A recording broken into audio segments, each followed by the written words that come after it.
Hello friends, Odisha शिक्षा दर्पण में आपन को पुणी थे स्वागत जनाऊँगी। चलतु डेट करी स्टार्ट करवा आज वीडियो। आज वीडियो में मुझे एक इंपोर्टेंट इनफॉरमेशन नहीं आसी आपर ओटीटी एग्जाम को लेकिन पुणी किसी परिवर्तन होगापाई जाऊँगी। कौन से परिवर्तन मुझे ये वीडियो कंप्लीटली जनइबी। तेणु आशा करी आपण मैंने वीडियोटी को प्रथम और शेष पर्यंत विदाउट स्किप्रे कंटिन्यू करेंगे। जदि आप जड़े ओटीटी एस्पिरेंट तो यह वीडियो आपण बहुत ही बेनिफिटेड रहिबो। वीडियो को स्टार्ट करने पूर्व सर्वप्रथम आपको ये जनइबी, चैनल जब प्रथम थर पर विजिट कर चैनल को सब्सक्राइब करके जावाक बिल्कुल भूलें। फ्रेंड सर्कल में शेयर निश्चय करेंगे। चलतु डेट नक कौन रही अपडेट ता जाणवा। बहुत जन मत कहते कि आपण मानकर ओटीटी पुणी एग्जाम डेट चेंज हो कि एडमिट कार्ड रे विलंब जो। देखो एडमिट कार्ड आपण ऑलरेडी आसला, तेणु एडमिट कार्ड को लेकिन आपण मैंने बिल्कुल ओरी हूँ ना। एग्जाम आपणकर जो डेट फिक्स होती से डेट्रे ही हम। एवं ओटीटी को लेकिन आपर जो परिवर्तन देखा आपण पीटी फिजिकल एजुकेशन टीचर निजुक्ति आपणकर केबे अपर प्राइमरी रे हो नथिला, किंतु आगो को अपर प्राइमरी रे पीटी टीचर निजुक्ति आसिया जाउछि। आपण माने जानि रखंतु एने की ऑलरेडी प्रपोजल पास भी करा जाइछि। पीटी शिक्षक माने केवल हाई स्कूल रे पोस्टिंग पाउथिले, जे मानकर ग्रेड पे 2800 ग्रेड पे रे तांको निजुक्ति रहउथिला।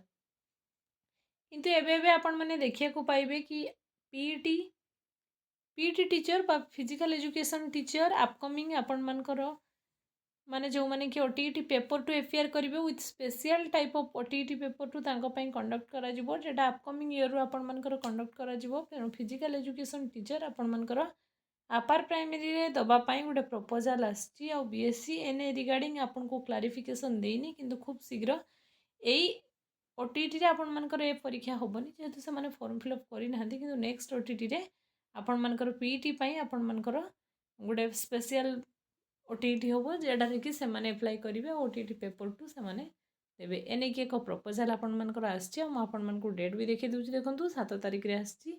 क्लारिफिकेशन हेले कंप्लीट इन्फॉर्मेशन मु निश्चय आपण मानकु ए चैनल माध्यम रे देबी। किंतु जदि आपण जने पीटी एस्पिरेंट तो एबेठू प्रिपरेशन करंतु। अपकमिंग रे आपण मानकु देलापर ही आपण मैंने जाइकिना एप्लाई करेंगे। एवं आपण प्रश्न उठुव जे आपण मानकर जूनियर टीचर बा असिस्टेंट टीचर जो अपकमिंग वैकेंसी आसी पीटी वैकेंसी आसो कि निहाती आसो, कहीं आपण मैंने जानी रखु सहीटा आपण मानकर गदाबरीश आदर्श प्राथमिक विद्यालय हम। जेहेतु आदर्श विद्यालय हम तो सेठी आपण मानकर पीटी निजुक्ति दिज्व।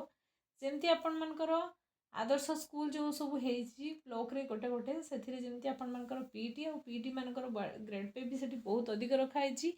तेणु एठी भी आपण मानकर सैलरी स्ट्रक्चर तो आम ए कहीपरिवानी। जब आपंकर एग्जामिनेशन सरीज प्रॉपर से रिगार्डिंग किसी गोटे नोटिस आसो से मो चैनल आपण सबकि जनइबी। आ जो मैंने यथर ओटीटी जो इन सर्विस टीचर हूँ कि जो आपंकर फ्रेशर कैंडिडेट मैंने ओटीटी एग्जाम दवापाई जाउछंती आ प्रिपरेशन जदि आपंकर किसी भी लास्ट मोमेंट टिप्स दरकार होची तो कमेंट सेक्शन में मते कमेंट करंतु। मु निश्चय आपण मानकु सही सब प्रॉब्लम सॉल्यूशन देवी। आ पूर्व तो मुझे बहुत सारा वीडियो आपण मानक पई अपलोड कर सारी, जहाँकि आपंकर स्ट्राटेजी वीडियो। आ सबुठु बड़ कथा आपण मानकु बहुत ही फ्रस्ट्रेशन लागुथिबो, कहीं बारंबार आपंकर एग्जाम डेट चेंज कले आ एग्जाम डेट आउ चेंज होबनी। तेणु आपण मैंने बिल्कुल ओरी हूँ ना। आपण मानकर एग्जाम बहुत ही भल हो। तेणु मो तरफ समस्त आगामी आपण मानकर OTT exam pi best of luck. Thanks for watching. Video को शेष पर्यंत कंटिन्यू करथिबार। चैनल जदि प्रथम थर पर अच्छा चैनल को सब्सक्राइब करेंगे, फ्रेंड सर्कल शेयर करेंगे और वीडियो को लाइक गोटे करके बिल्कुल भूलें। कमेंट सेक्शन में आपंकर ओटीटी एग्जाम रिगार्डिंग क्वेरी को निश्चय पचारि पारे। Thanks for watching.